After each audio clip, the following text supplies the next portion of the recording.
আগ্নেয়াস্ত্র সহ এক তৃণমূল কংগ্রেসের নেতাকে তাকে গ্রেফতার করা হয়েছে। নাম জয় ঘোষ এবং রাজপুর সোনারপুর এলাকায় থেকেই তাকে গ্রেফতার করা হয় বলে জানতে পারা যায়। এমনকি তার কাছ থেকে ওয়ান শাটার পিস্তল এবং কার্তুজ উদ্ধার করা হয়েছে। অস্ত্র আইনে মামলাও রুজু করা হয়েছে বলে খবর পাওয়া যাচ্ছে। সম্প্রতি স্থানীয় তৃণমূল কাউন্সিলরকে দেখে চোর চোর স্লোগান দিতে দেখা গিয়েছিল তাকে, আর এরপর মাত্র কয়েকদিনের ব্যবধানেই গ্রেফতার হতে হয় জয় ঘোষকে। অভিযোগ তো আমি দীর্ঘদিন ধরে করছিলাম।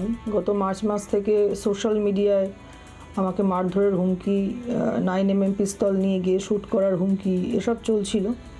তো জনপ্রতিনিধি পরে প্রথমে একজন সাধারণ নাগরিক এবং পরিবার আছে, সেজন্য একটু আশঙ্কিত ছিলাম। প্রশাসনের বিভিন্ন স্তরে জানিয়েও ছিলাম।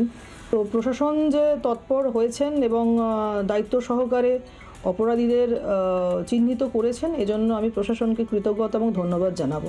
এখনো পর্যন্ত আমার সঙ্গে ও কোনোদিন দল করেনি, কোনোদিনই তৃণমূল কংগ্রেসটা করেনি আমার সঙ্গে।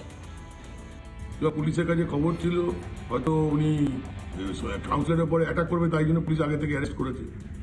এটাও ঘুরে দেখতে হবে যে জয় ঘোষ যে আগ্নেয়াস্ত্রটা নিয়ে ঘুরছে সেটা বৈধ না অবৈধ। আর যদি অবৈধ হয় তাহলে এত অবৈধ আগ্নেয়াস্ত্র পশ্চিমবঙ্গে আসছে করতে। পশ্চিমবঙ্গের অবস্থা দাঁড়িয়েছে যত অবৈধ অস্ত্রের যা সন্ধান পাবে সব তৃণমূল নেতার কাছে। পুলিশ দেখেও না দেখার ভান করে, তৃণমূল কংগ্রেস থাকলে পুলিশ চুপচাপ কিছু বলতে পারবে না। আজকে এটাই পশ্চিমবঙ্গের ভবিতব্য।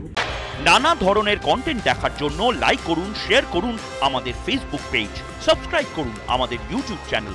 পাশাপাশি অন্যান্য ব্রেকিং নিউজের জন্য অবশ্যই চোখ রাখুন রিপাবলিক বাংলায়।